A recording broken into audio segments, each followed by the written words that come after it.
super leaned over my desk. Hello. Hello, and yeah, hi. I'm SolarLoon, and this is a little live stream that I'm about to start. Talking, or rather, showing how to make some music in Sunvox. Yes, indeedy. Okay, well, let's get started. Hopefully, oddly, I've been experiencing some crashes with Sunvox recently, which is strange and out of the ordinary. So hopefully it won't be anything major here.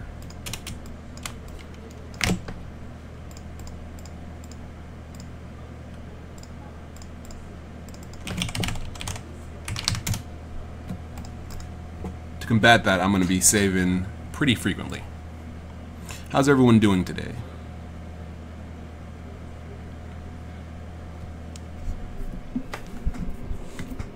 I think I have to move this to be closer to my mouth. It's just in the way. Okay. Jay Budge says, I'm coming from Ableton. Sunvox is crazy to transition to. Yeah, it's pretty different from most, like, tools. It's just a very different approach, but it's fun. Very nice to use. Something's rolling around outside. Jay Budge says, I'm good, y'all. How are you? It's good. It's good to be good. Alright, well, so in case you're unfamiliar with Sunvox, it is a basically modular tracker style DAW. So you have this area, which is where you configure your modules, which can be effects or synthesizers or a combination thereof. And over here is where you have different properties that you can kind of customize for each of the modules. Up here is your note and piano roll and note editor, and then down here is your pattern editor, and that's basically all there is to the program. That's kind of one of the reasons why I like it so much, is because it's super simple. In terms of, like, what you see is like pretty much all you see is what you can mess around with. So I have a MIDI keyboard hooked up that I'm going to use to input some notes.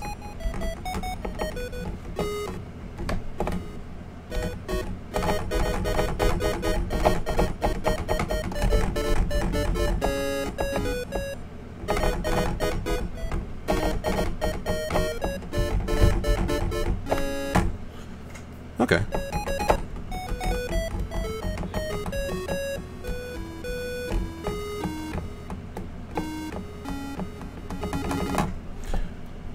Alright, so I'm not sure exactly what kind of music I want to make.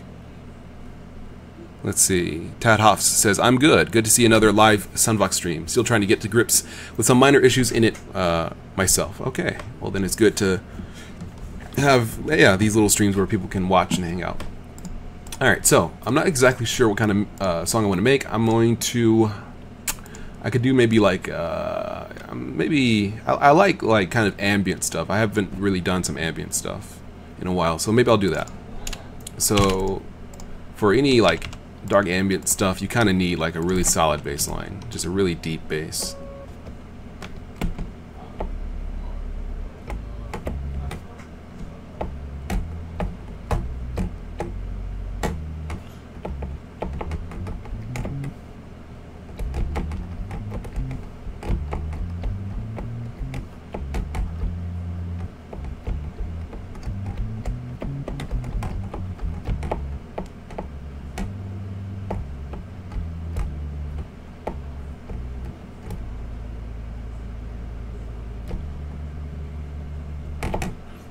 Boondy says, turn on VSync for your graphics card. Thank you very much. I always forget to turn this on. Yeah, okay. That should do it. And I'm using, usually I can kind of catch it because I have a browser that can like catch the preview and see like, when my screen's messing up or anything like that, but yeah, this time I'm not using that browser. I'm using Opera, which doesn't seem to want to display videos correctly for some reason. And I just haven't really gotten into it to see exactly what the issue is. So thank you. Mr. O says, SolarLoon, how are you, man? I'm doing fine, Mr. O, thank you. Let's see, I was kind of on this bass line here. Or this this key. I kind of like that.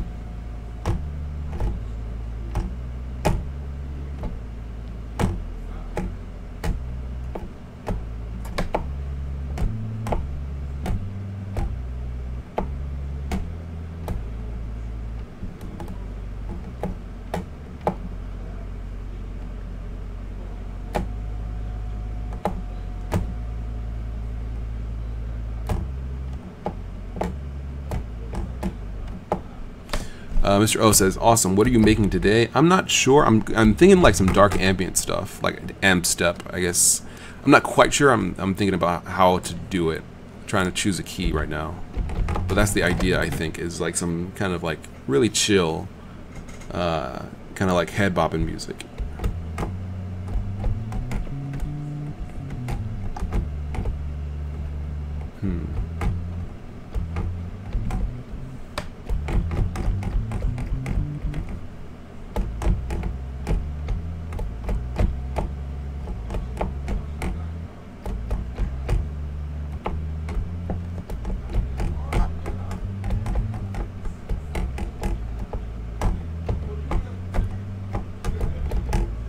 B. Simao says, is it going to be retro? Nope. Not really. It's going to be pretty... It's going to sound modern, I think. Mr. O says, this is my first time actually watching you live. Love all your music, by the way. Thank you. Thank you for watching me live, and thank you very much for being a fan of my music. Always nice to hear that my little beats and stuff are actually... actually hold some appeal to people. Let's see. J. Budge says, F minor is great for dark stuff. Let's see. F minor. Okay, so let me get something that doesn't sound so low. It's kind of hard to hear.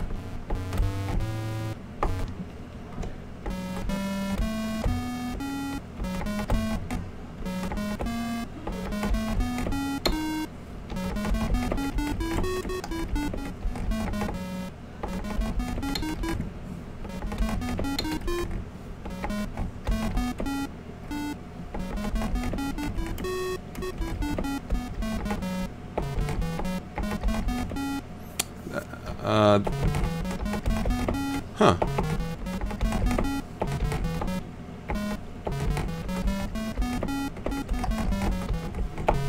I kind of like that.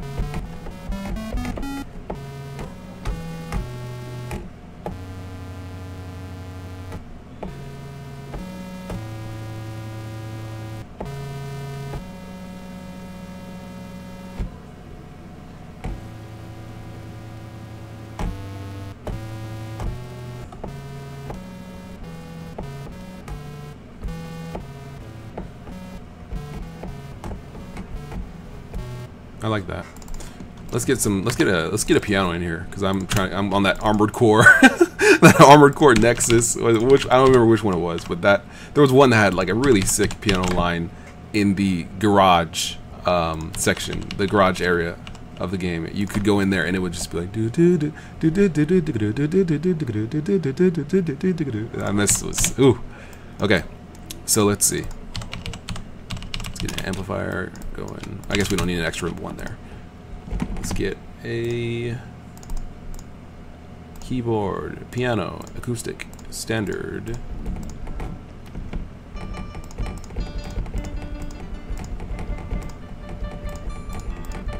Like that. Let's disable the echo for now while we get the keys down.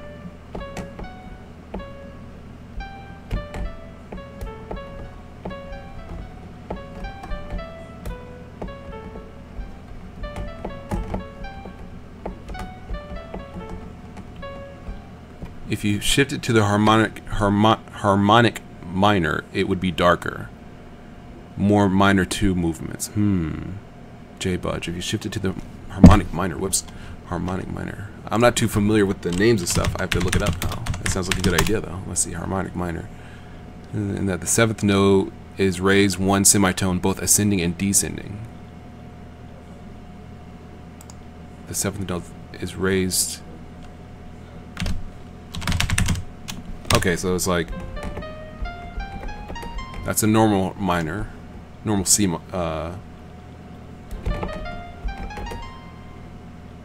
Yeah, C minor. Okay. Wait, no. Yeah, okay, C minor. So the 7th note, 7, is raised 1. Okay, so...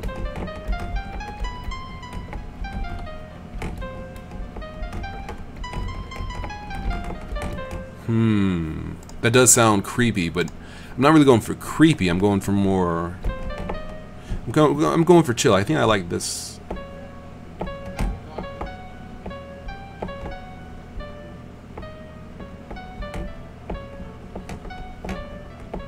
I think I like that. I think I like that little sequence. Let's start with that.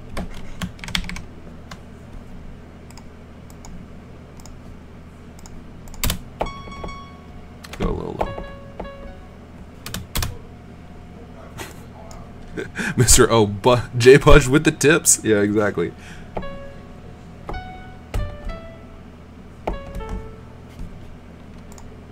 Okay, let's try that. Have it run a little faster.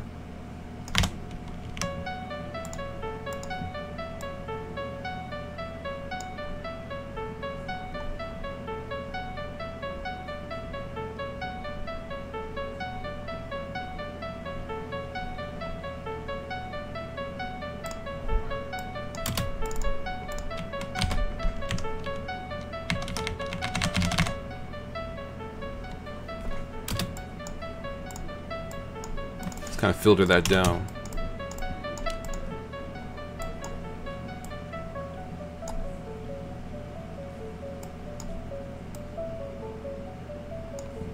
Let me turn it up because I'm not sure. Let me know. Yeah, actually, if it's too low, it kind of seems like it might be too low. I'm gonna turn it up to like -12.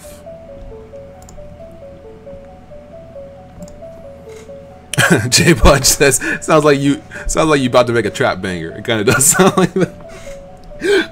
Yeah, it kind of does. Let's see. It might end up being, I don't know what it's gonna end up being now. Let me see.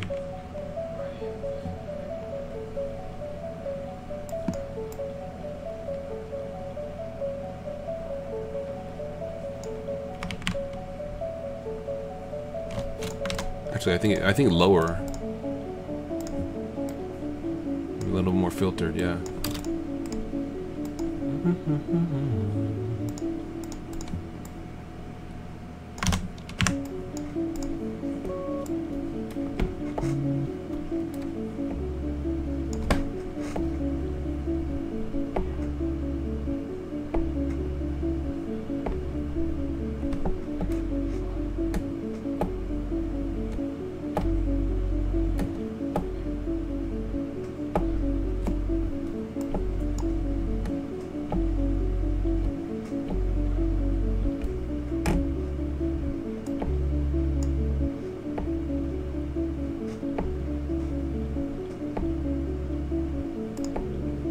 I kind of like that.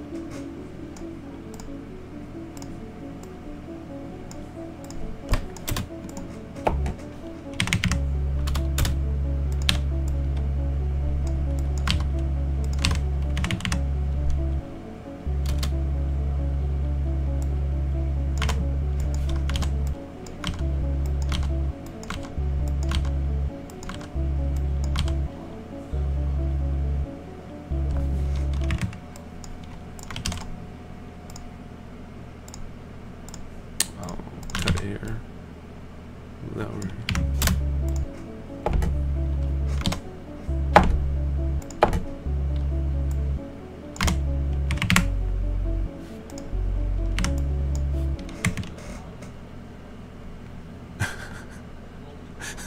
Tad Hoff says, "Plagal cadence trap bangers for the win." What? What? Plagal cadence. Oh my goodness. Plagal cadence. Okay, a chord progression where the subdominant chord is followed by the tonic chord. 4-1. 4-1. Okay. The 4 represents the chord based on the 4th step of the scale, and the 1 represents the chord based on the 1st step of the scale. Okay. Oh, I guess that's what this is. That's what you said, but yeah, plagal cadence. Oh. Yeah, I think that's it. Okay. Oh, whoops. Oh, that kind of works. Actually, yeah, that's probably pretty good. I'll use that. Let's see. Mark Nocalt says, "Yo, what up, Solar, my man? How's it going?" B. Simao says, "I tried using Sunvox, but didn't know how to put notes." Yeah, you press space. Or you can click this lock. So when it's unlocked, that means you can put stuff in, and when it's locked, that means you can't. This number indicates how far your step goes when you like put down a note like this. We see it's set to 4, and when I press the note, it's gonna go down 4 to 32, like that. And you can change it here, or you can press Control plus or minus by default to change the number. And I think it goes up to 16. All right. Kind of wish it would go up like kind of all up to like it's up to you how far it goes. Bubby McGee says, oh my god, I finally stopped forgetting about the stream. Hey, it's me, Bubby. Hello, Bubby. Bubby McGee. Okay, so let's see.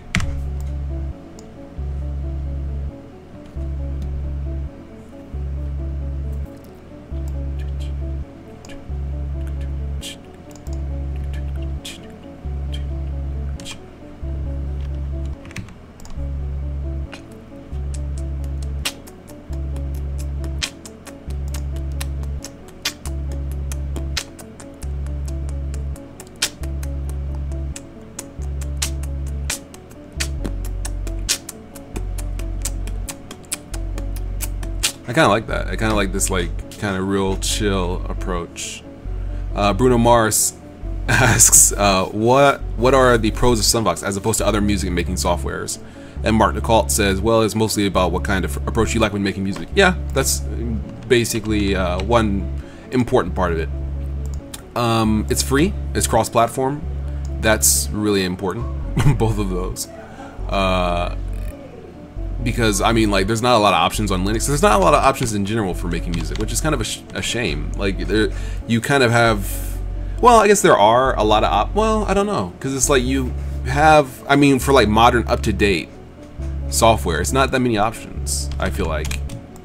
Like, if you're talking about just, like, in history, yeah, okay, you know, there's been a lot of music-making software out there in general. But, like, modern, like, recently updated stuff is kind of like Sunvox...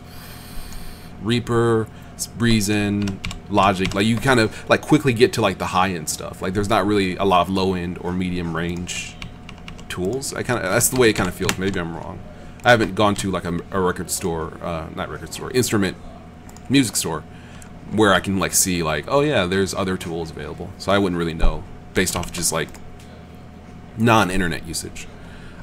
Freaky Wave says you should add more variations to the bass. I will, but I want to kind of lay down some ground first.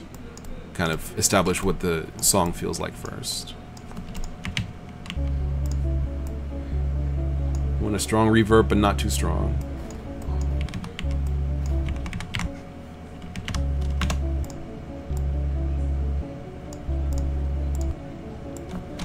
Kind of want to break that up.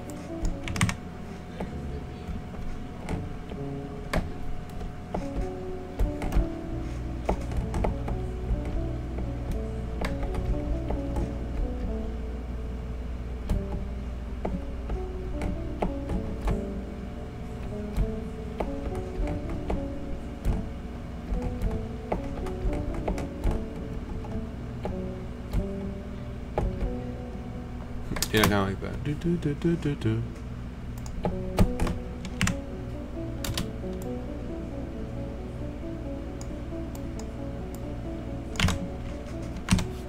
This is interesting. It kind of seemed like it just kind of like.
Everyone's talking about like different tools. Let's see. Jay Budge says you use this as well as anyone uses high-end products, bro. Thank you. Yeah, it's a lot of. I mean, yeah. Don't get me wrong. Like Sunvox isn't really that powerful when it like it's very powerful for what it is. But I mean, like you know, there's no VST support. There's no like the tools that they offers are very strong, but there's not a huge number of them, and that's kind of like why I like it too. Like there's not a lot of repeats. There's only analog generator and generator that basically are both like straight up generators kind of, but they still serve different purposes. So like there's not a lot of like, oh, this tool does this and that tool also does that. Not really. For the most part, it's like, yeah, there's very distinct instruments that do very distinct things and make very distinct sounds. So I like that. But at the same time, it's like, you know, I could understand if you wanted like something more powerful, I could totally understand why you would like say, oh, let's try Reason or Reaper or Logic or Pro Tools or whatever. But at the same time, I feel like most of the time the problem's not going to be like, oh, you know, the tool you have is too weak. It's going to be you. That's just, it's going to be you that doesn't master it correctly, that doesn't EQ it correctly, that doesn't make an interesting bass line or interesting chord progression or whatever. Like that's not, it doesn't matter what tool you use to improve that stuff. That's all you.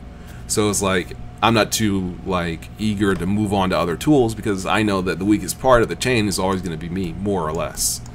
So that's basically kind of what I think. Okay.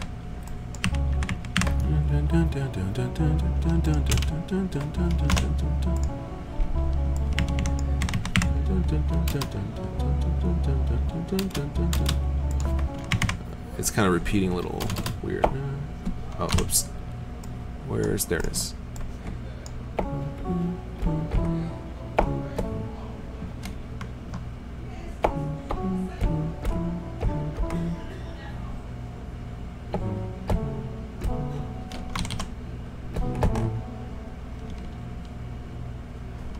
Let's try that.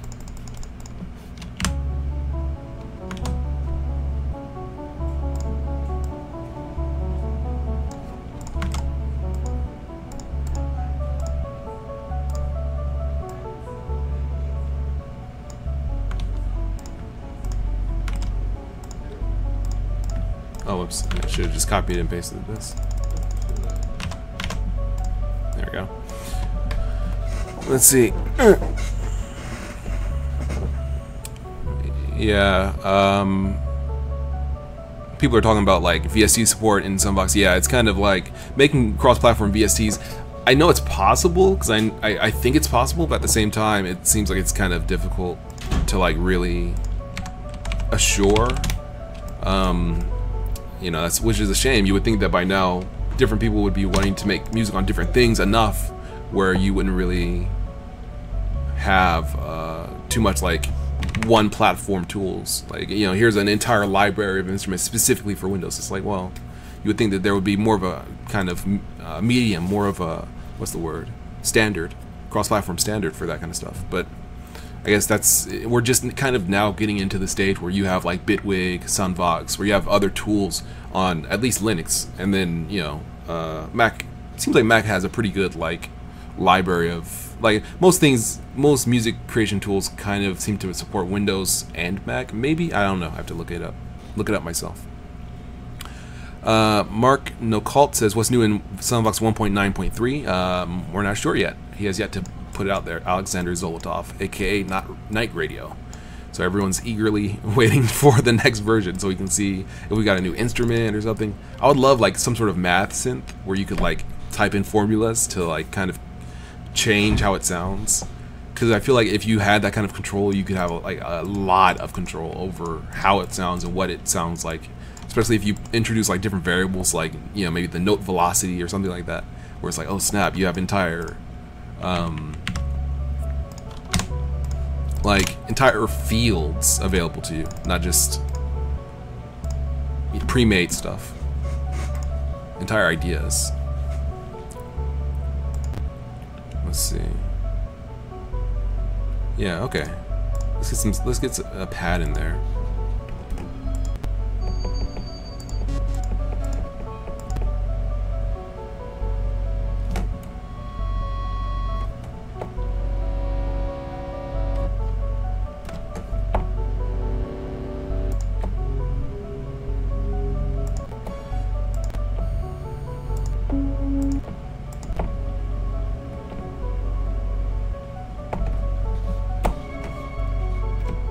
Yeah, actually, it might be good.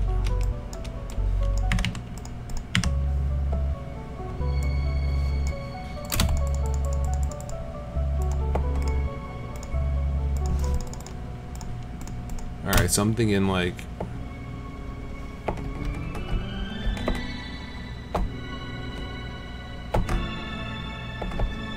Let's see...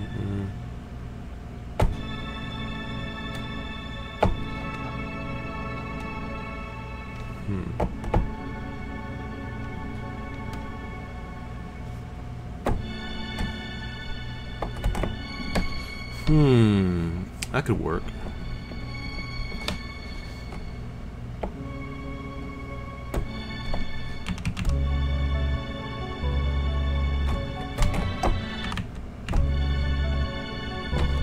I wanted something more chill though. I think that's a little dramatic.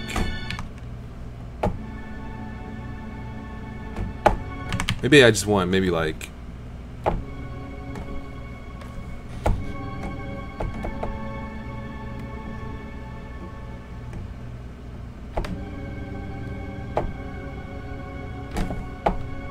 maybe I just want two.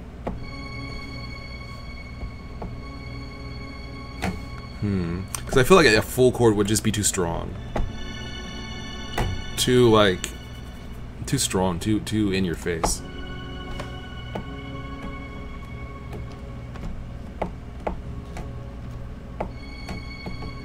I don't know why my keyboard skips sometimes. Like I press like octave up and it skips like 4 octaves sometimes. Okay, so yeah, maybe just that.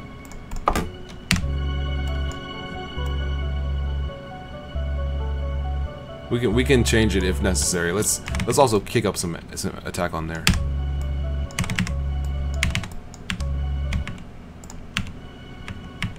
I don't think the attack is working. Let me see. Did I not actually like tie the attack in? Attack goes value to controller. Yeah. Okay. Let's go back. Screwed it up. Yeah, this attack is not correct. It's supposed to be going to Spectre Voice and Analog Generator. Oy.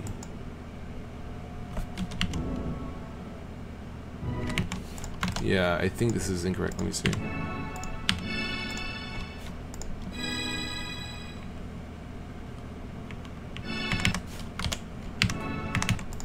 Oh man, I hope I didn't. Okay, let's see what. Okay, that's yeah. All right, so this is supposed to be 4. That's the attack, and this is supposed to be 3. Okay, I got it. I had it mixed up. All right. Okay, that's it. Let's save this as pad slice. Yes. Make it quiet again.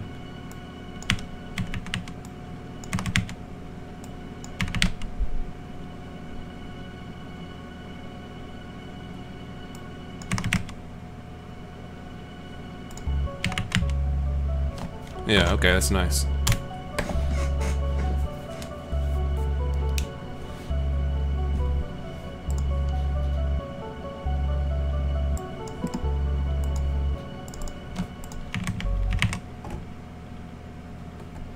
What I have? I had C sharp and F sharp.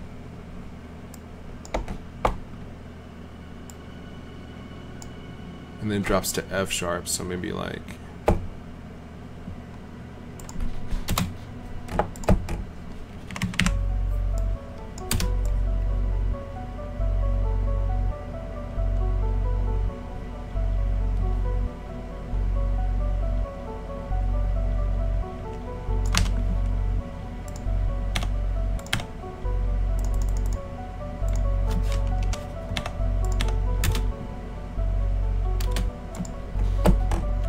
yeah, maybe it gets a little lower, a little more quiet.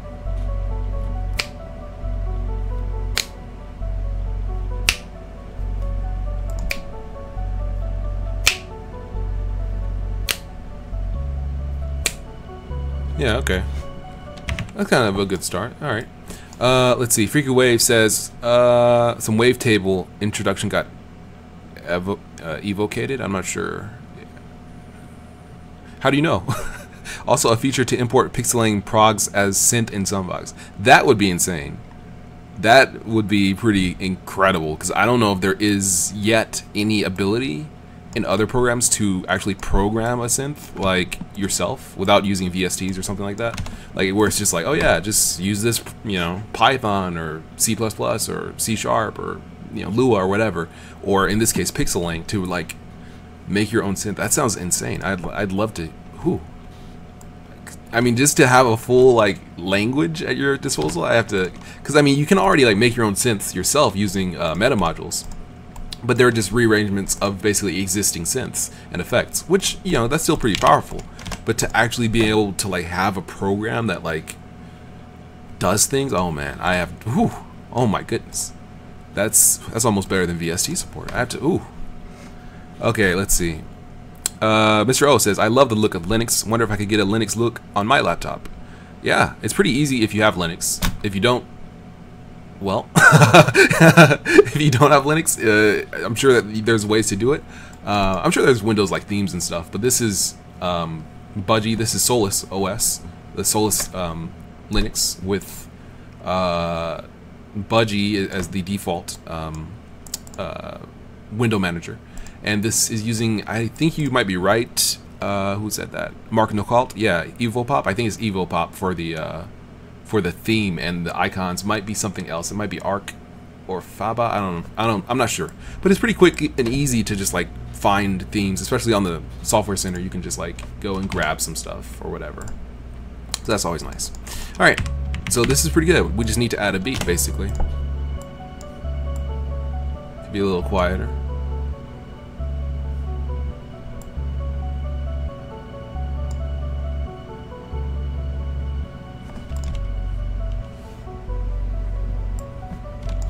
I don't like that second chord. I feel like this is kind of like,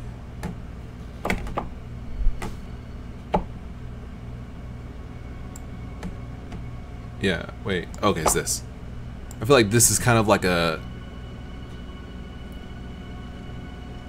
this is kind of tense, and I kind of feel like it should resolve somehow. Just going to F and B, nah, F sharp and B, that doesn't really work.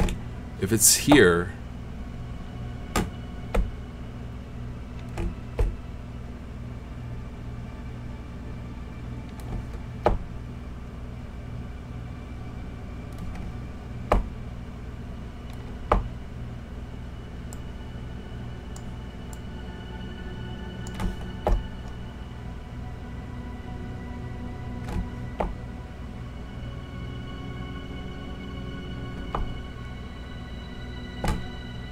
maybe, yeah, it just feels like it kind of jumps. Maybe I want something a little more. Let's see.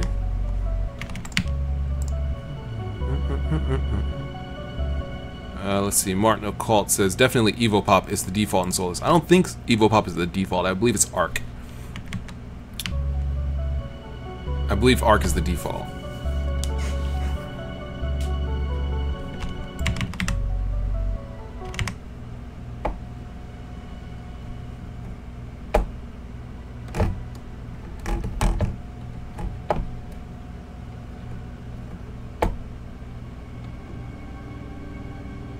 Man, that sounds tense.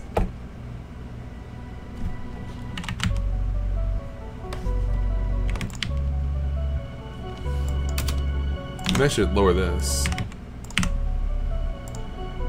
Nah, that's not.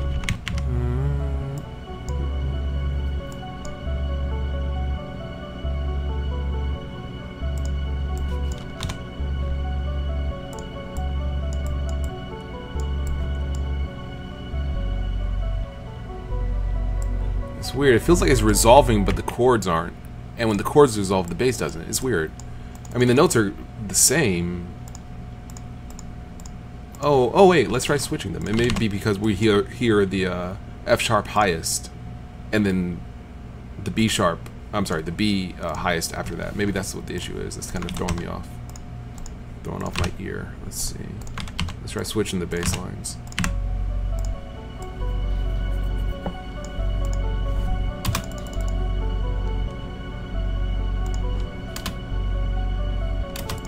Now this probably could be actually B.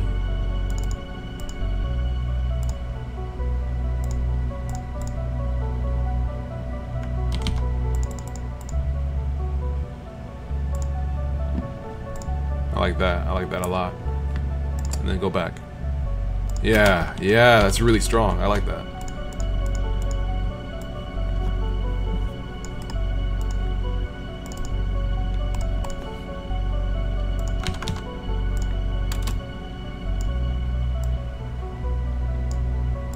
Okay.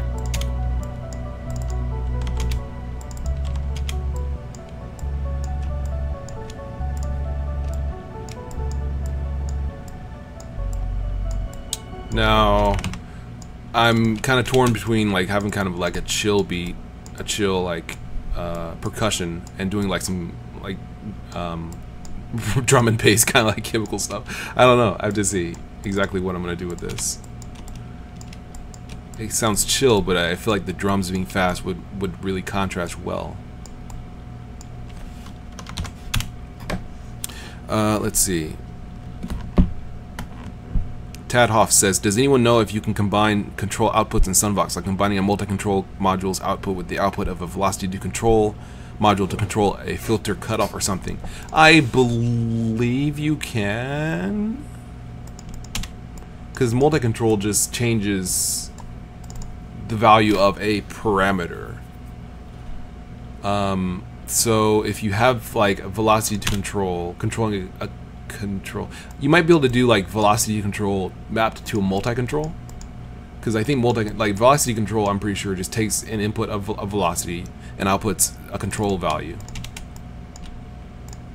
Yeah, and you can control. Yeah, so you don't really have like a lot of options. But if you control push it to a multi-control first, you can have it set to the value, and then you can kind of do some stuff there. You might be able to mix like sound. You can mix velocity or volume and push it through velocity to control. You could do it different ways, yeah. Let's see. Philippe Giroux says, after the last Sunvox stream, I downloaded and started to learn the basics. This program is fantastic. Yeah, it's great. You should do a contest for your subscribers. The best song wins a cool Gearend poster. That sounds like a good idea. That sounds like an interesting idea. I'm gonna write that down. Let me. I don't have anything at hand. Let me write it down on my phone. That sounds like a good idea. I could maybe give the best song something cool. Sunvox contest. Best song win something. Yeah. I like that idea. That's cool. Let's see. Tadoff says, sounding dark, go jungle. Man, I don't know about jungle. Like I've heard of the genre, but I don't really know too much about the actual thing. Is Pendulum kind of like jungle? Like their later album? What is it? Not Genesis. That's the name of it. Well, the one that has Genesis, The Island, Under the Waves, like, is that kind of jungle, or is that just drum and bass?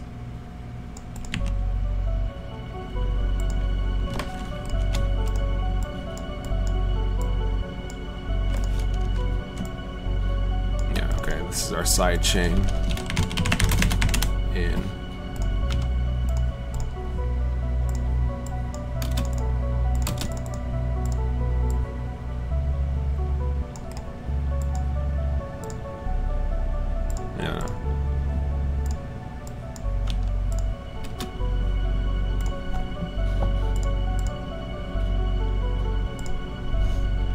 So yeah, if you have any suggestions of like jungle artists, maybe I've heard of someone before. I guess I could just Google it. Let me see.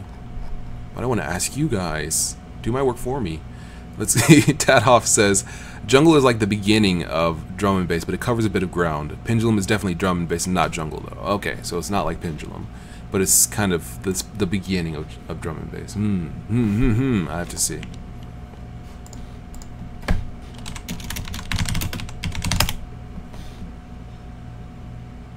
Let's see.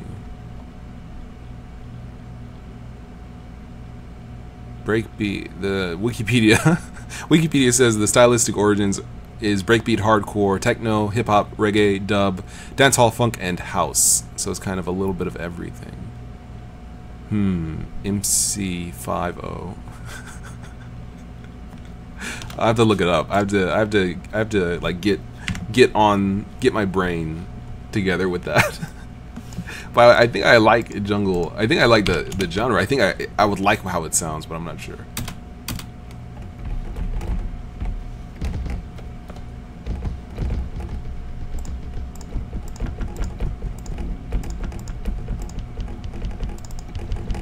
Yeah, if you're gonna do like some fast-paced stuff, you need kind of a lighter kick drum. You can't have like super deep. Tadhoff says a lot of amen breaks, but a few different styles existed. J Budge, only jungle I know is Jungle Book.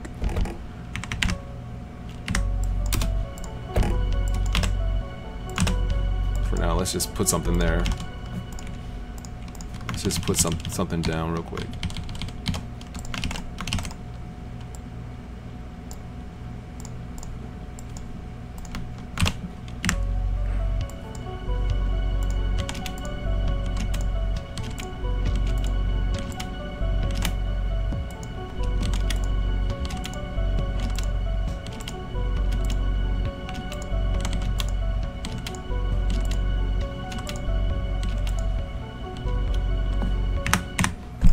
Let's see. Tedoff says, yeah, it's a bit messy to be honest, but it is heavily based on samples cut up breaks at around 170 to 178 BPM. Yeah, our song is way too slow for that.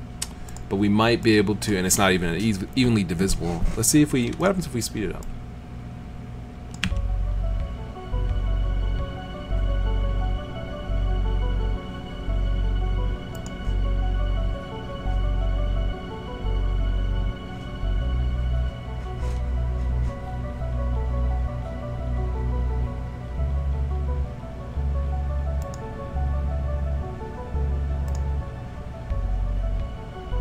I like that.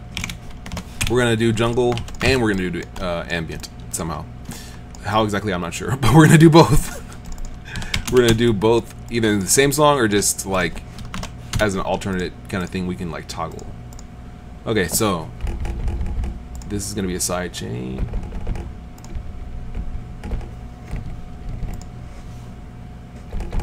Alright, so let's try firstly. Let's just get let me get rid of that. Let's just get let's go for the breakbeat. Let's see if we can find some breakbeats on here. I know I have some that I got, I think I have like different drum sequences. I'm not sure. I thought for sure I got some, but I don't remember if I did. Okay.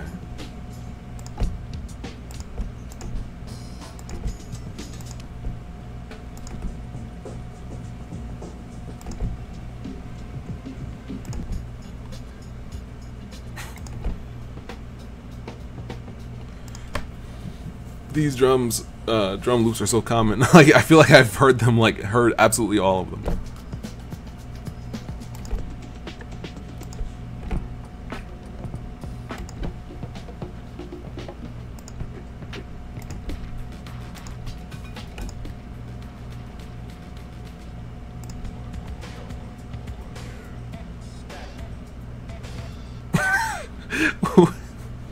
Where did these come from?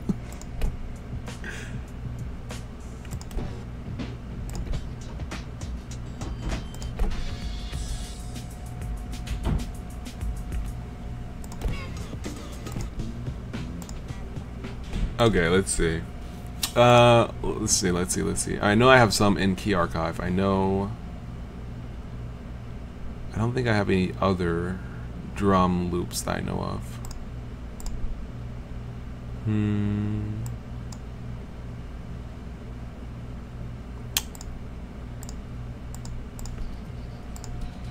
Oh, that's only.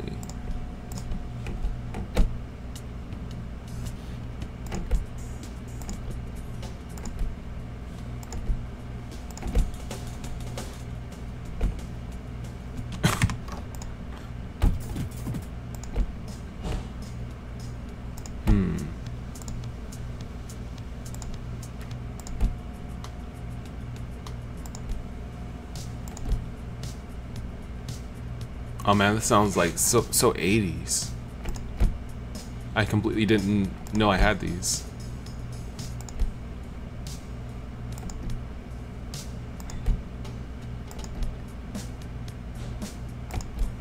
But none of these really sound like what I imagine I should be looking for. Oh.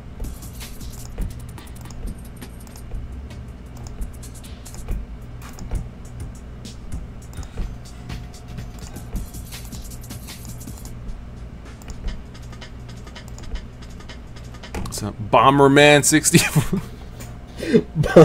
Bomberman Hero. Do, do, do, do, do, do. Let's see.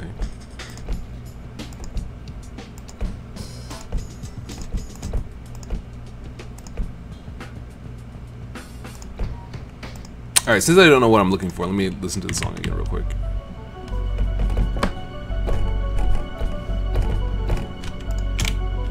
Actually, I have a beat slicer I made. Let me see if I can pull that up. Okay. Whoops. Let's see. Let's load it in the sample that we just had.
This isn't really what I feel like it's supposed to be, but I'm still gonna go for it.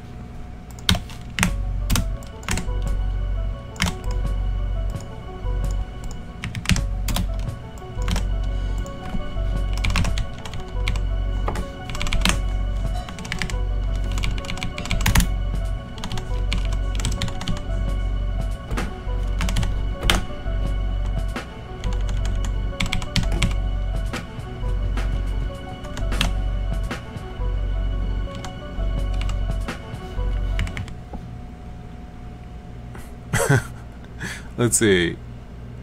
Yeah, Tad Hoffs, dude. Yeah. You do have quite a bit of musical knowledge. That is well appreciated. If you have a social media, please share. Have a Facebook which is private and I hardly use. Oh well. But yeah, if anyone who's like musically inclined, like please hit me up, let me know, so that I can follow you on like social media. If you frequently talk about and tweet or post about like, oh yeah, this, you know, let's examine this song, for example, to see where its origins came from or anything like that. That's very nice, very useful stuff.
think I want it more sparse.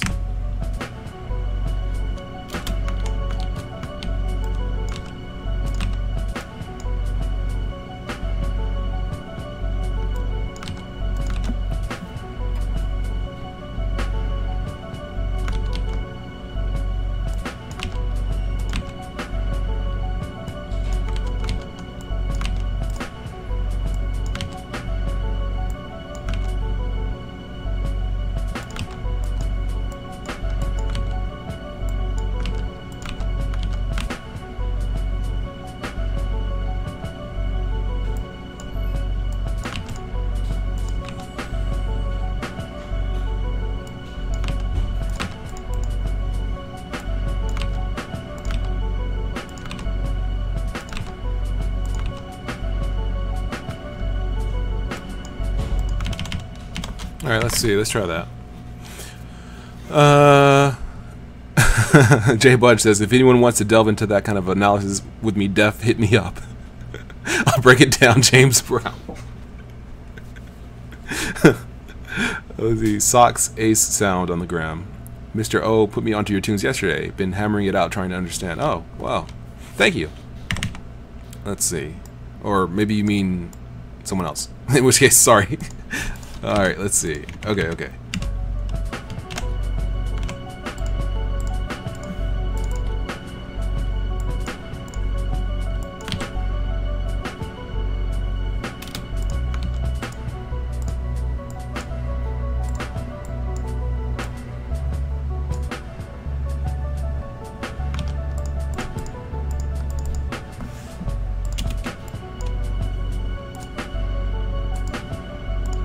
I like that. I think that could be a little late to coincide with the bass.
I'm just listening. I thought I was hearing something, but I was like, maybe I'm not.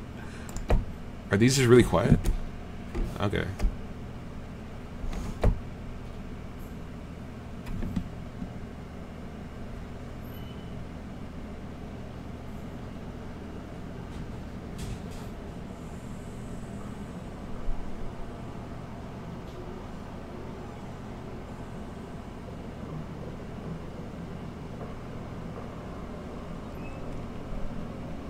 I like that.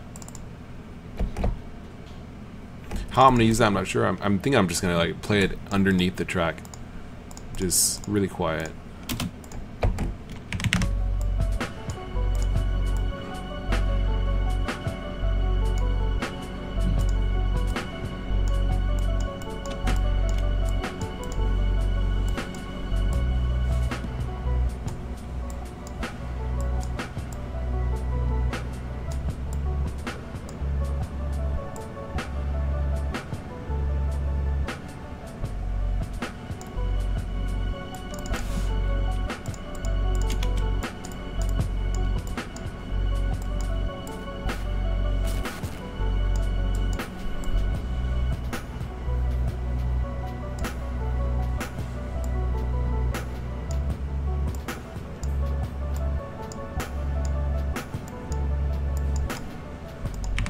Alright, that's not bad.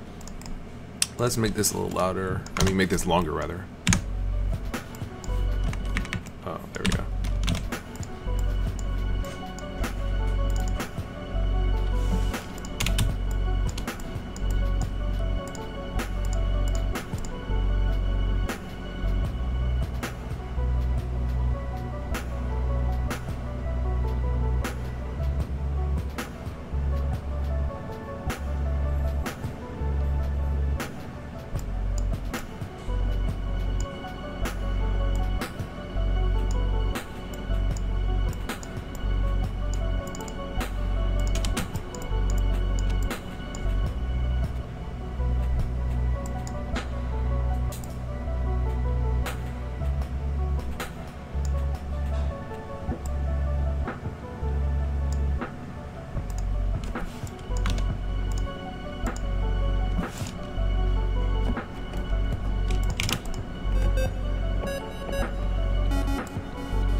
That's pretty good. I kind of feel like the piano needs to change it up at some point.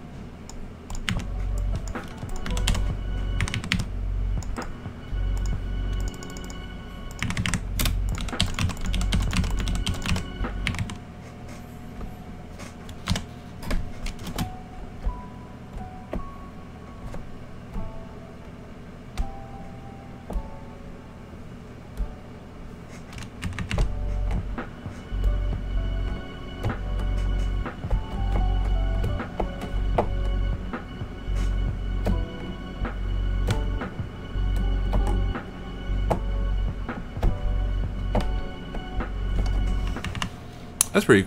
I don't really have anything in mind, but I like the way that kind of sounded. So I'm thinking that I need to change the chord here. Like, let me go back in time. Somebody suggested. Somebody said I should, yeah, freaky waves. I should add more variations to the bass. And they're right. I think the piano and the bass need to work together on this one. And instead of, whoops. Instead of doing F sharp and then B, maybe we could do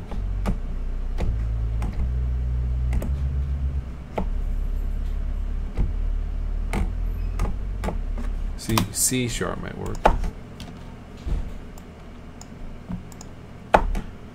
Whoops.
I really like that. I think it's kind of beautiful.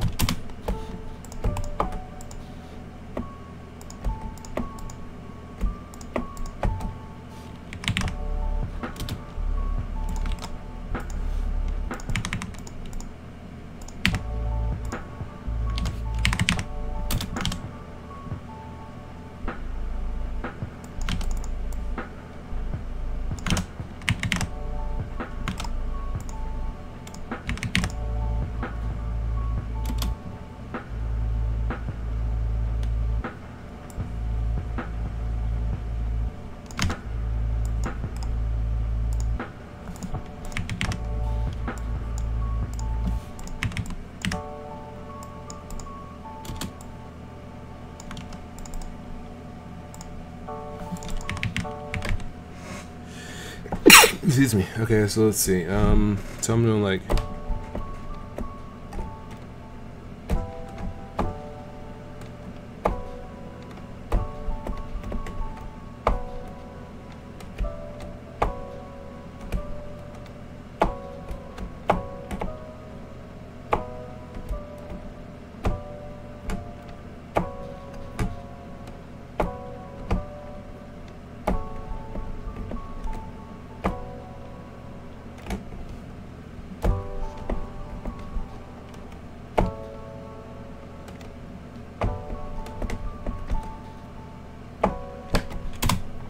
Yeah, I kind of like that.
I kind of like that.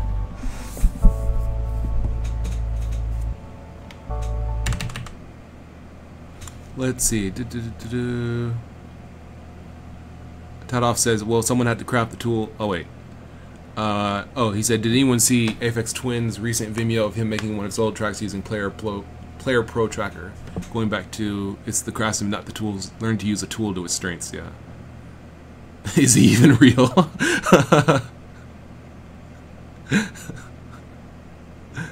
Let's see.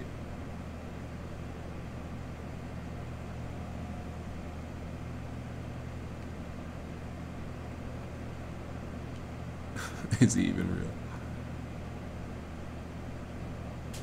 Bundi says, maybe something going down the pentatonic for variation. You mean for the melody, or do you mean for the chord? Mr. O says, I have to catch up on your Gearend stream. I'm curious to know what's next. Yeah, I haven't been streaming that very much. I haven't been streaming very much at all, because I've been working on Gearend pretty reliably. Hoping to get it out like every day, basically. Like, oh man, is it done yet? Am I, you know, done? Maybe I can like just have the video pop up and be like, oh yeah, it's done. But unfortunately, that has yet to happen. So until it's done, I probably won't be streaming anymore. But there's still streams to watch of Gearend in the past, which is nice.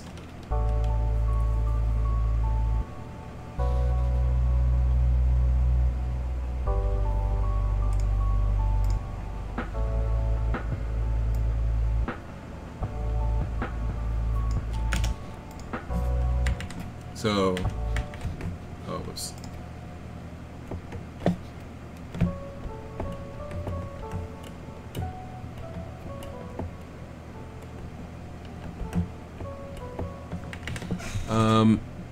Mr. O says, yeah, can I still play the demo? Yeah, the demo's still up on itch.io.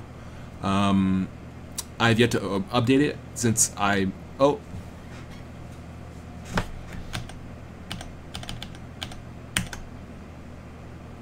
okay, yeah, I'm sorry, the video just cut out for a second. Yeah, the demo's still up and running, so yeah, please feel free to go ahead and try to play it. It is kind of slow and like kludgy, like not really optimized. I optimized it pretty well since then. It still could be optimized more, but I think it's pretty good, pretty usable, pretty playable. But yeah, please feel free to test it out and see if you like it. If you want to improve, or you know, if there's anything that kind of needs like any attention, you know, feel free to post on the itch.io community, because there's a little community that like talks about it, or you know, where you can post it and I'll be able to reply and things like that. Let's see. Bundi says the plucky thing would sound real cool doing the pentatonic thing. I've done it before with a little portamento.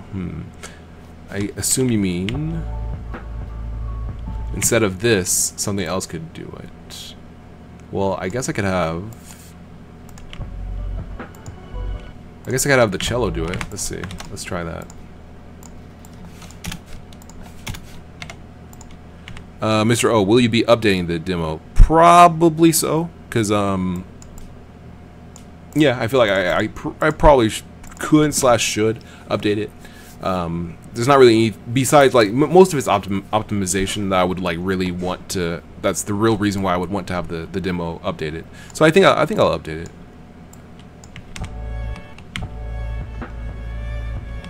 Nah, that doesn't sound very good. But maybe I can replace this with something else. I would love actually to have a synth that sounds kind of sad or interesting.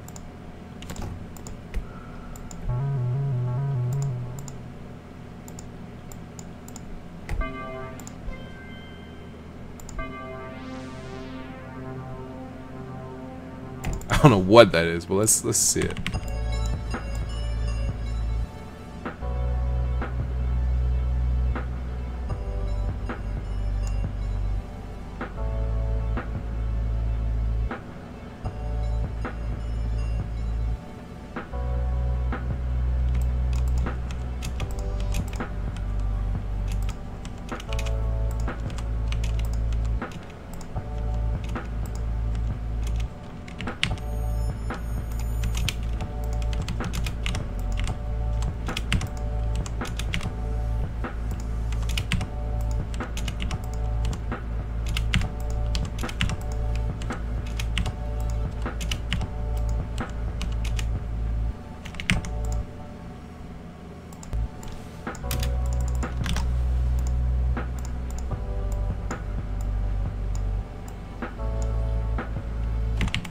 That doesn't. That's too.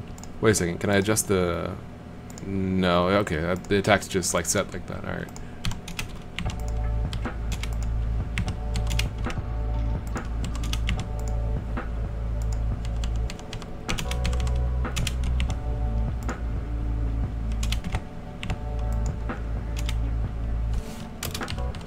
I think I liked it before. I think I liked it before like that.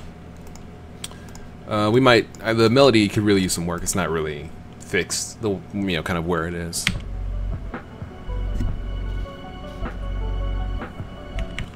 Tad Hoff says my modules are too neatly organized. Needs more anarchy and random placement.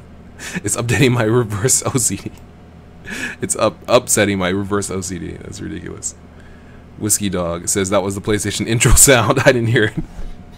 Also, hi. Hello, Whiskey Dog. Okay, let's see. Yeah, I missed this little discussion. They were talking about deadmau5's like setup. Everyone was talking about deadmau5's setup, which I'm sure is like super duper like high tech and stuff. All right, let's see.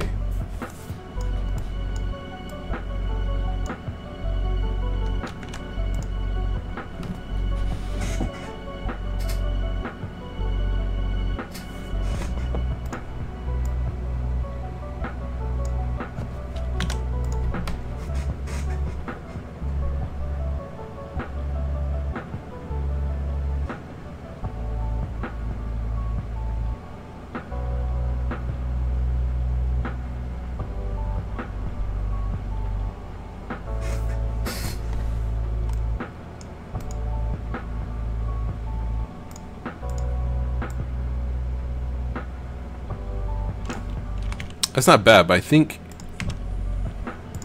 this isn't really the right synth for this. Maybe just because it's kind of like stacks of sine waves. Maybe just one would be enough because it's a little heavy.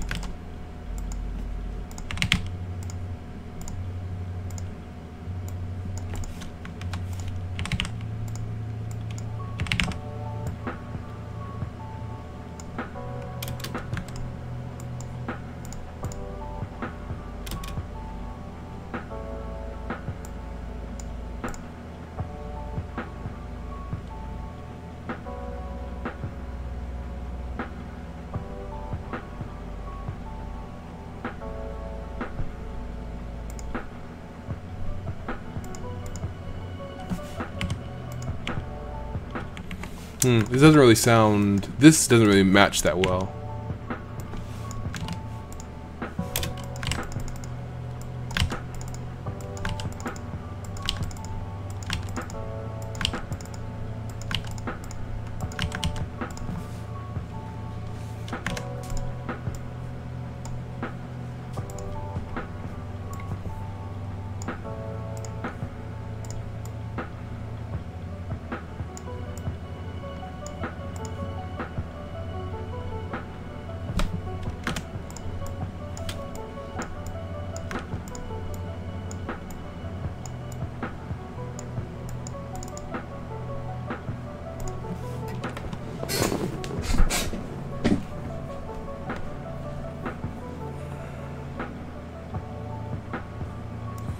Yeah, this just segues in like super abruptly for no real reason, just kind of out of nowhere. So yeah, that's probably, I have to figure out exactly what I want to do with this one. I like the kind of the feel. It's chill, but it's not really catching me. But this is not usually the kind of chords I would choose either, so that's good, because if you just stick with the same chords, same keys, then you end up like having just kind of making your song sound the same. I remember there was a chiptune artist that like you could pick out, like you always knew which songs were his because they all had like the same key.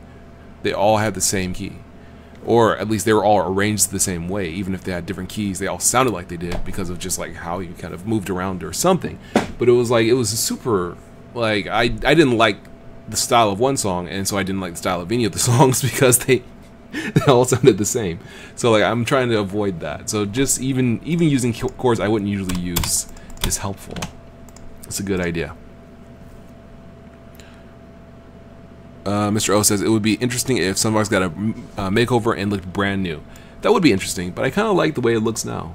I can't really, because the style is very reduced. Is very much like, you know, what you see is what you get. It's just, you know, very simple. I like that, and that's kind of what that's kind of what it like it's just exactly what you kind of would expect to see and what you expect to hear. I guess it's just like you could make it more complex, but why? I guess that's the question. Like, it's perfectly minimal as it is. Everything's pretty visible. I would only work to do stuff like make this black instead of fading into dark gray. Make the background outside of the note area black, maybe. Like, just kind of do some stuff to help with readability. But overall, I wouldn't really change the look of it, of the software. I think it looks fine. It looks very unique. Yeah, it's kind of hard to say like there's anything that I would really change.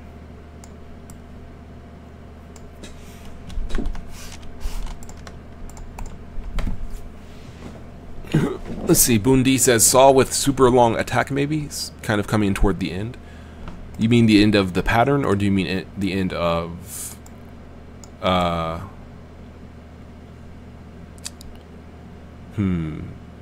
Saw with super long attack, maybe coming in towards the end. Yeah, that might be a good idea.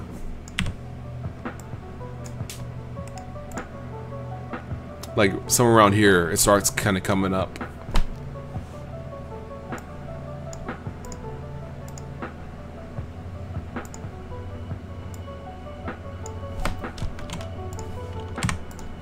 Okay, that's fine. I could keep going, but I think it's best if I'm going to continue, I should move on to something else. And for this, well, I guess I don't have to do Sunvox in particular. Maybe I'll do something else. Let me see.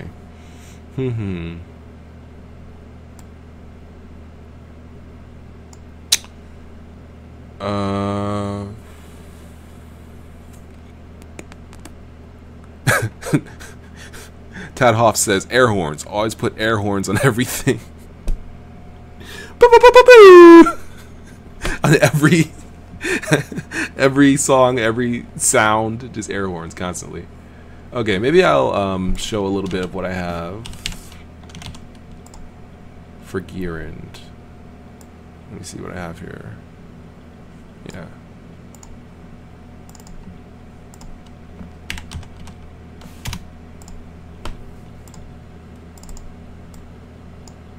Well, assuming that this doesn't like choke my computer, we'll see. Streaming while loading. I remember it wasn't super pleasing before.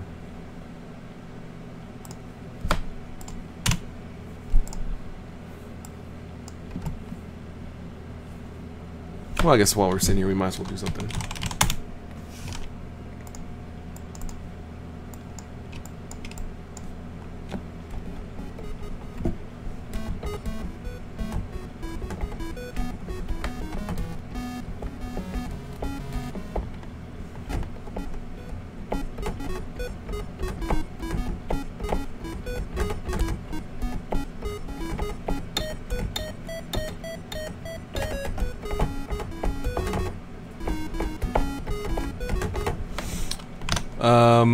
Yeah, I'm trying to think of like some kind of chiptune thing. Let me try making a traditional chiptune beat real quick while this is going up here.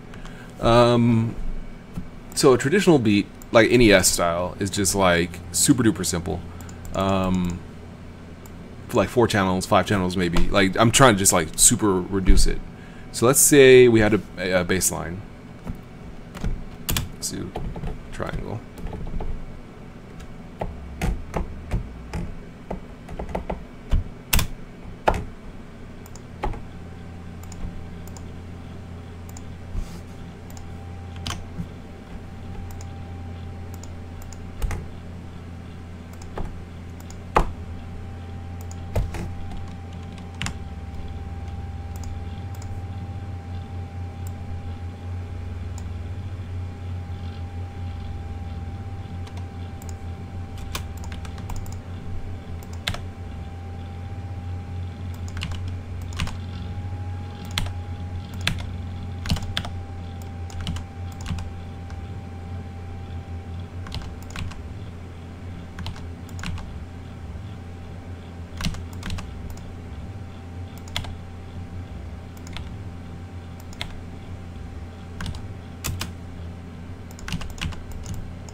don't know what I'm doing, but let's see how this goes real quick.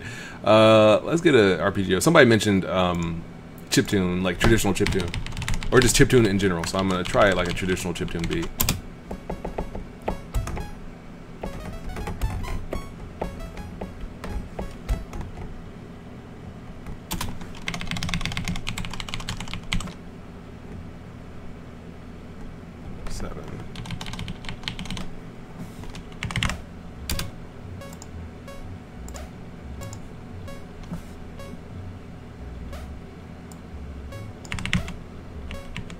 This sounds so weird.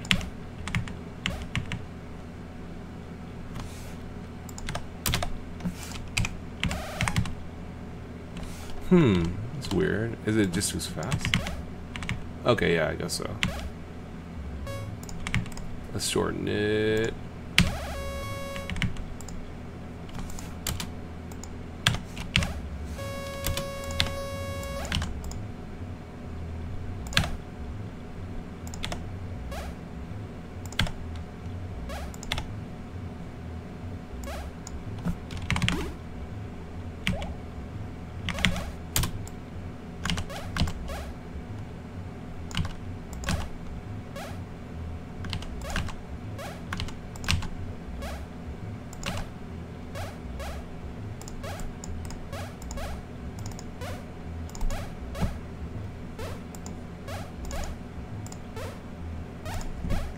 Oh, whoops. I'm going to go down. Let's change this. Let's see. 1,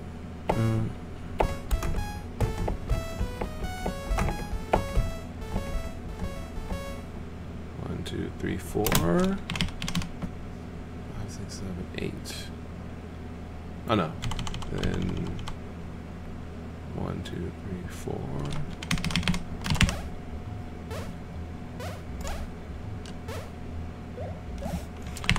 Let's see.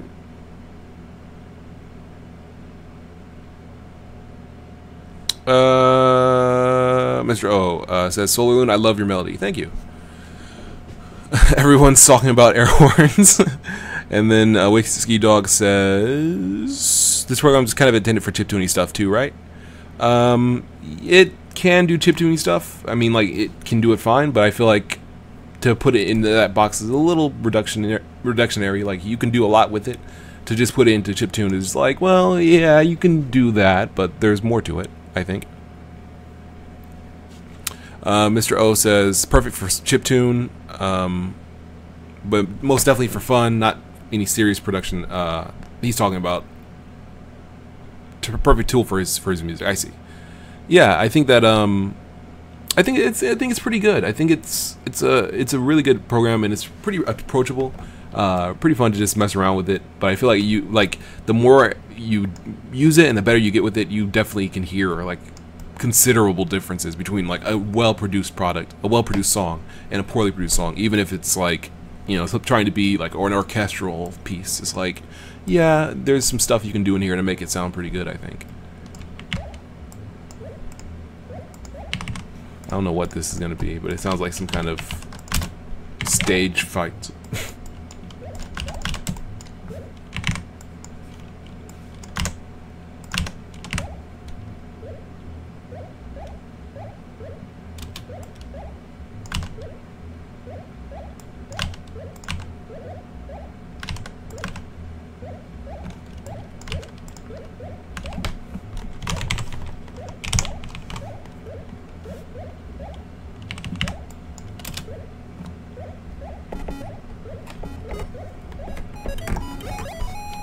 Oh, whoops. I didn't mean to record it.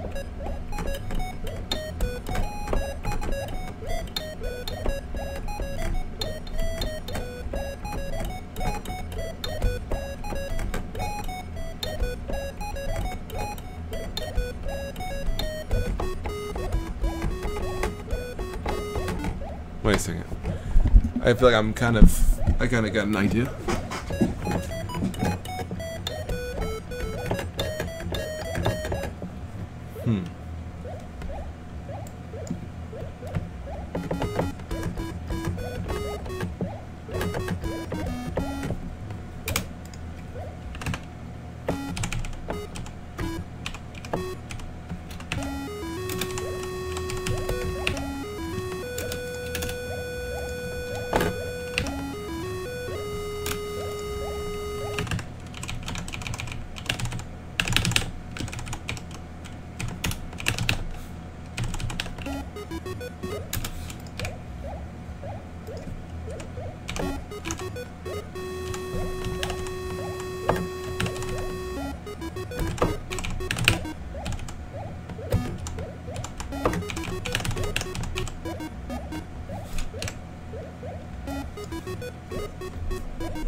Okay, that's a good little start. Let's see.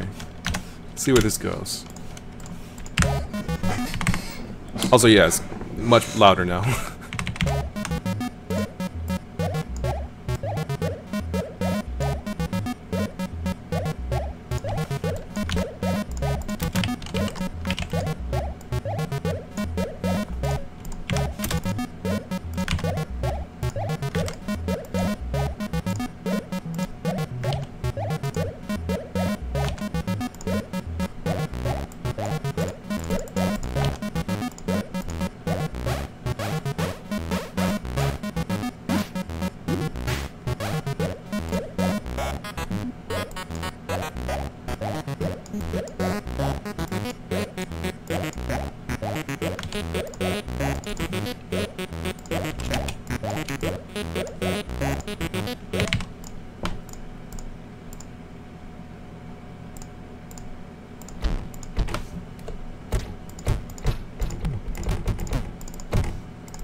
Oh, okay, let's see. Mr. O says Solar Luna has created some awesome stuff in Sunvox. I gotta get it like him. Nah, man. Please. Please.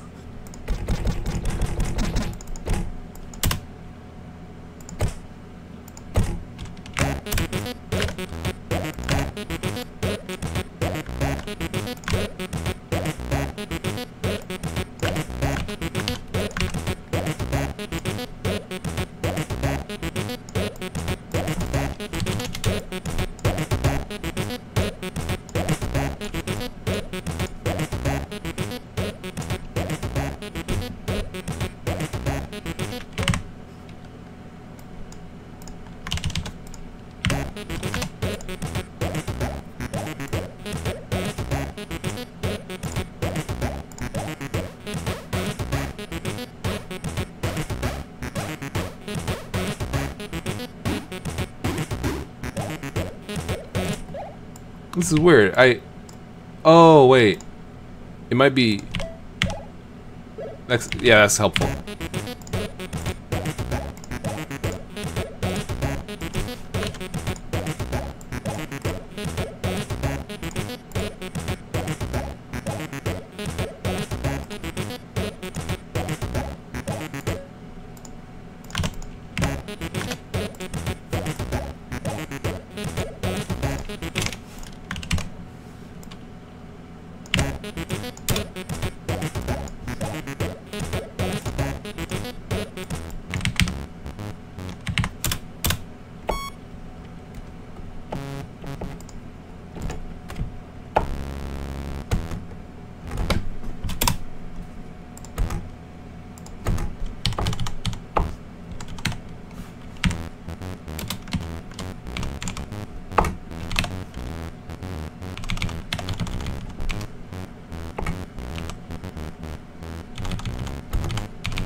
Yeah, I just jumped off the deep end when it came to this bass line.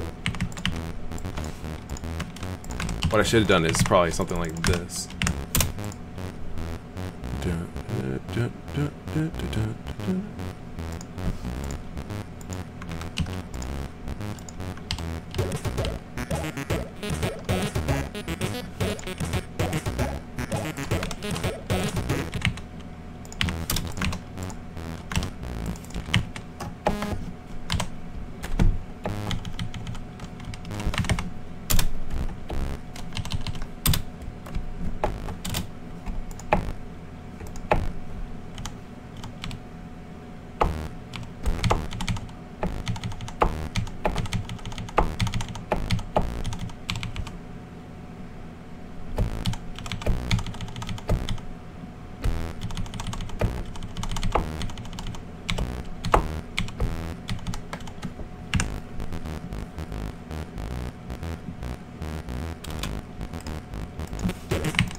Sorry, I'm just like doing my own thing.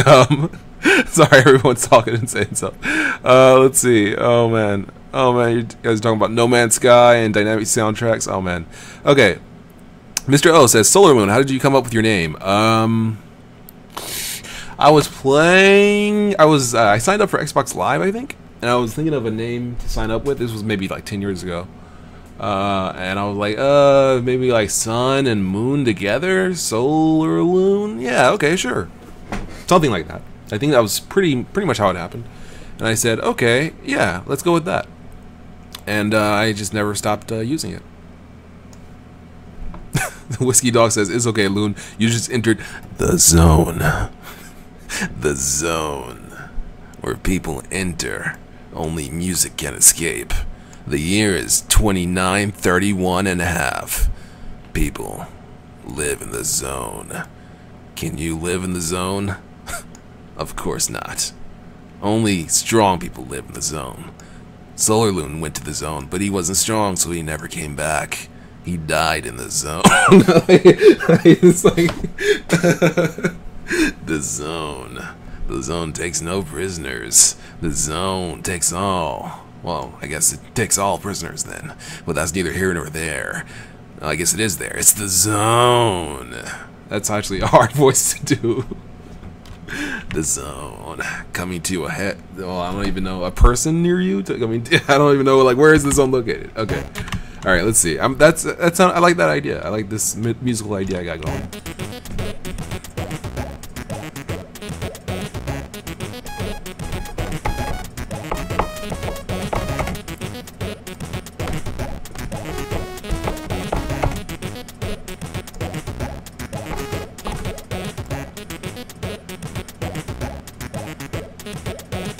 I like that.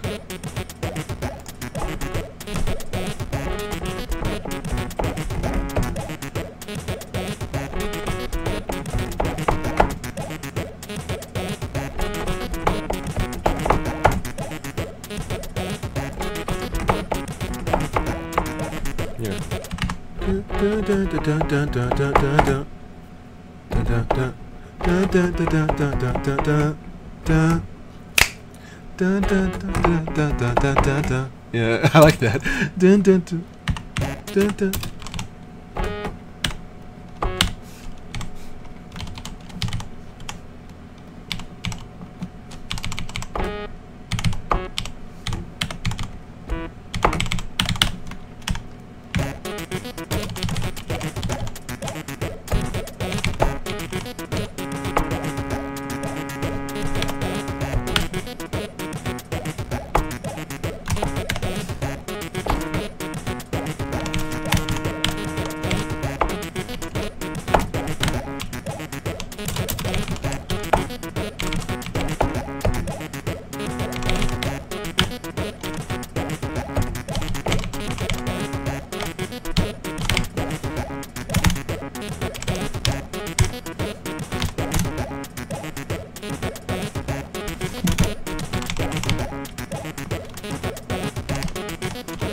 Alright, this is kind of working. Let's see.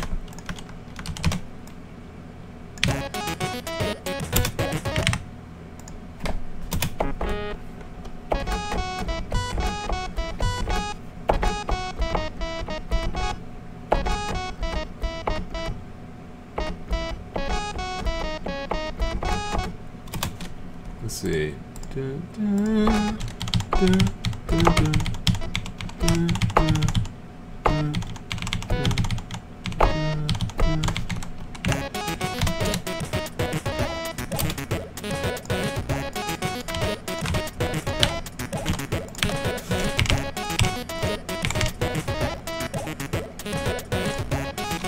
Yeah, okay. Let's see. Mariko Junrei says, "Oh snap, he's putting panache on that tune." It's a solar tune, if you will. Yeah. Let's see. Mr. O, how has the Patreon page been going? Pretty well, pretty reliably. I got a few people who subscribe or patronize me, which is very nice, extremely nice. So yeah, I'm really pleased to have them, and I'm trying to get more things out for my Patreon subscribers, you know, songs or just whatever, but it's just everything takes so much time to make. It's hard to do anything special for people, so I have to figure out what I can give people. Maybe just like post more to my Patreon. Maybe just that would be sufficient. Let's see. Whiskey Dog says, "Hey Loon, you use this on your Gearend OST, right? Software, not the tune, I mean." Yeah. This software, Sunvox, this is what I use for Gearend. Right now I'm making a very chiptune-y song, but I can make, as you've heard with Gearend, is much more modern sounding compared to this, which is very like retro NES kind of feel.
This is kind of cool. This is kind of cool. I like this little feel. Let's see how this sounds a little pitched.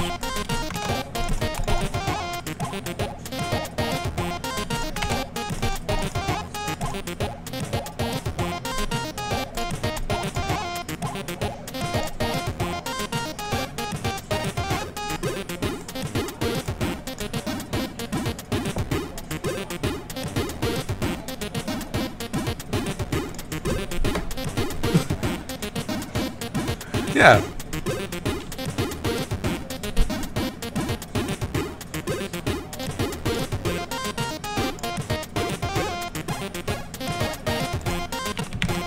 I like that. I like that a lot. This is very cool. This is a very cool little beat. I'm gonna keep this up and make something out of it. All right, I'm gonna move into just to close out. I'm gonna show some stuff with Gearend, something that people might think is kind of cool. Let's see. Air horns, 8-bit air horns, face reveal. Let's see. Yeah, something exclusive for my patrons. Yeah, that would be nice. Got to figure out what to give them though. Mr. O, it would be cool if you made a Discord for all your people who support you to chat with you in real time. Okay, I guess I could do that. That might be pretty easy. I'll look into that. Let me write that down too. Somebody else mentioned that. I think it was someone else. Yeah, it was someone else. So, at least 2 people. That indicates basically everyone wants it. Everybody on Earth wants Solar Loon to make a Discord. I got 2 different requests. So that means that there's going to be at least 2 million people in the Discord. So I'll go ahead and look into that. It might be worth... it might be a good idea. So Gearend is progressing pretty steadily. You can see the changes I made in my version control. And I committed all these changes today. And this was a few days ago, yeah, the 21st. Or no, wait. Okay, yeah. This was a few days ago, the 21st, and this was like a week prior. So I'm slowly and surely like just smashing it out and fixing issues and adding things and stuff. So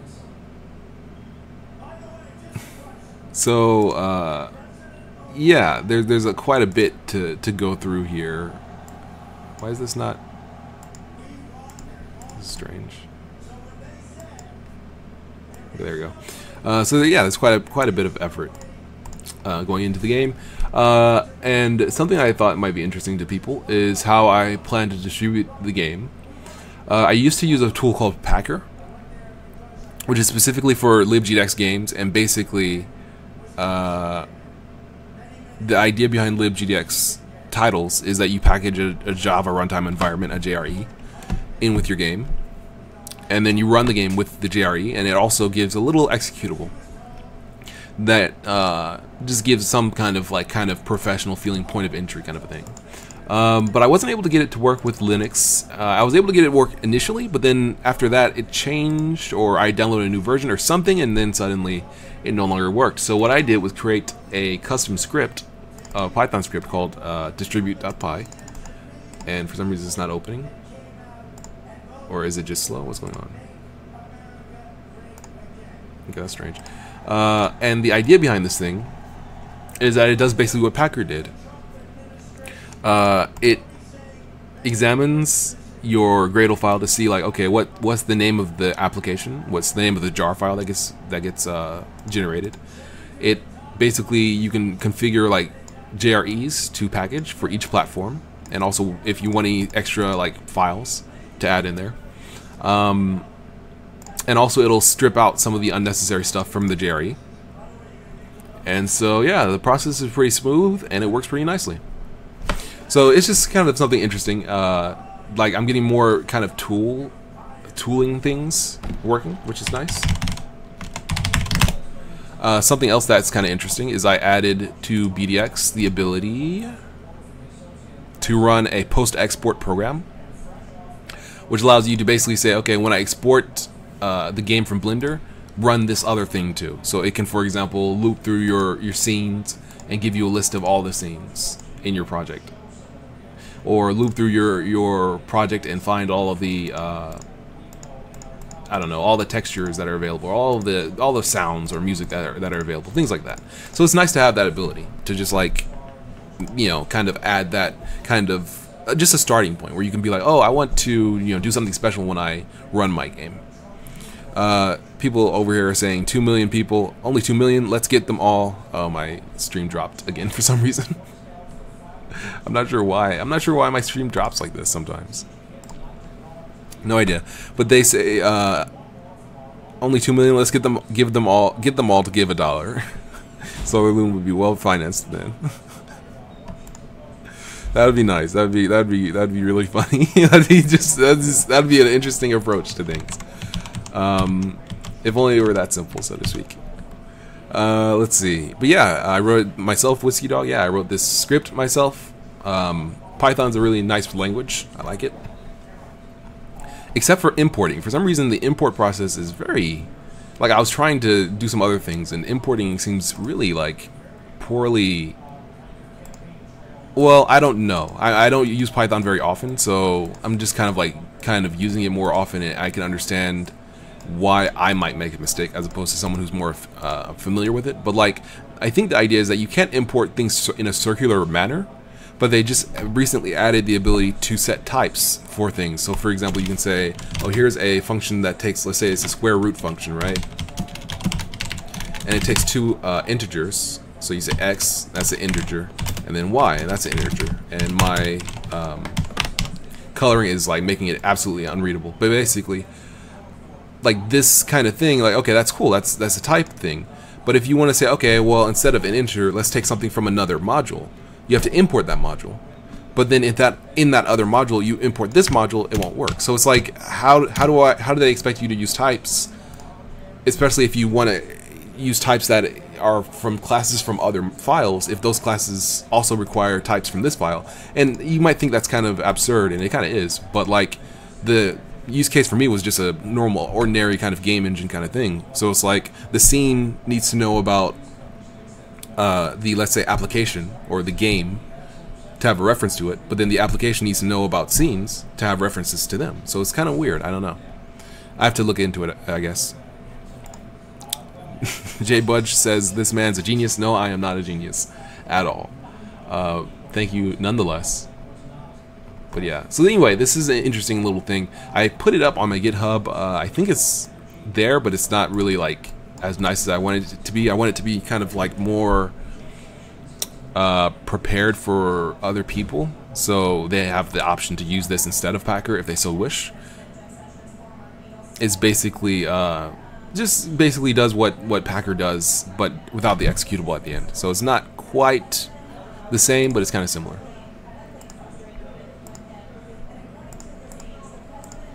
So as for the game, I've been just basically testing the entire time. Like, I've been trying to test the entire game through once, so I can like understand like if there's any bugs, and I've been fixing them and stuff. And somebody said, Jay Butch says, I use my pythons all the time. I was talking about these, and he has the arm emote. Like, come on, man, 2 arm emotes. Get out my chat, man. Like, take that trash out my chat. Take that trash out my chat. So yeah, currently what I'm doing is just testing. I'm testing, trying to find issues, bugs, fix them, and then if I can get through the entire game and see if there's no major bugs, it's gonna be release time, and I hopefully will be able to hit as many sales as I need to hit, and then I'll be able to do more development. And I've discovered just like a lot. I'm just trying to pay attention to more like programming languages and things. Kotlin looks really cool. I really like I'm getting. I think Kotlin is like right in the middle, where it's like it's more easygoing than Java, but it's more like it's still statically typed, which I appreciate in an IDE, because it's like, okay, here's your class, here's what it refers to, here's the fields. It's not like Python where it's like, is this what you're referring to? Maybe, I don't know. It seems like IntelliJ, at least with Python, doesn't really do as well with Python. Maybe PyCharm does better, and I'm just like, or maybe I have it set up. I don't know. Oh, maybe I do have it set up incorrectly. I'll have to see. But anyway, yeah, so things are going pretty well. Oh yeah, so distribute also will like package for each platform from one script, so it'll do it automatically. The only thing it can't do is set the executable bit, which you need to do on Linux to have a script be runnable. You can't do that on Windows. So, but like if you were running this on Windows, it would still work, I think, the entire thing, which is nice. You just have to fill out the configs a little differently with your JRE lists, and then that'd be basically be it. So it's nice. It's a very nice little tool.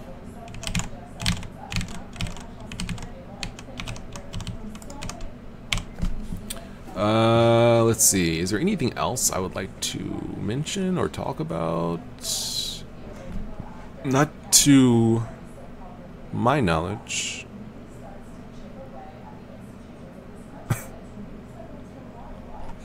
So this is basically this file.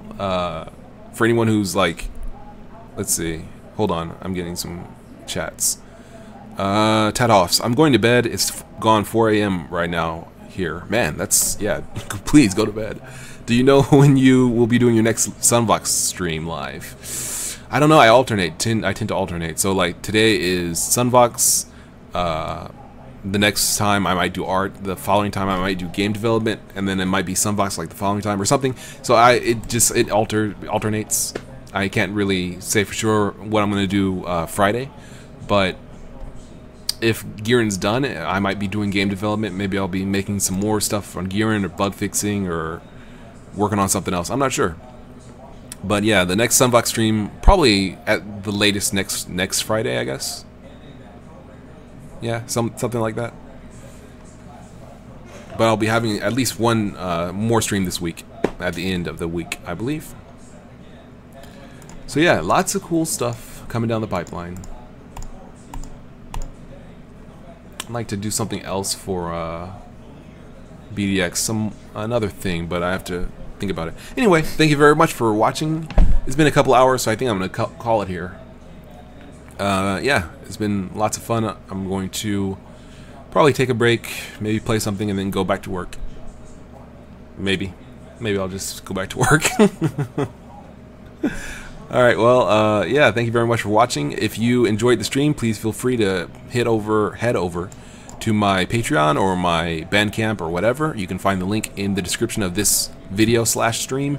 To my Patreon, to my Bandcamp, to my itch. You can donate through a super chat. But yeah, probably, yeah, if Patreon, Bandcamp, whatever you want to do, however you want to do it, that'd be appreciated very much so. And yeah, I'll be able to continue. Well, I'm going to continue pretty much no matter what, I guess. But thank you very much. It's been fun. All right, yeah, so thank you very much for watching. I've been Solar Loon, and this has been another stream, music stream, Sunvox. All right, thanks. See ya.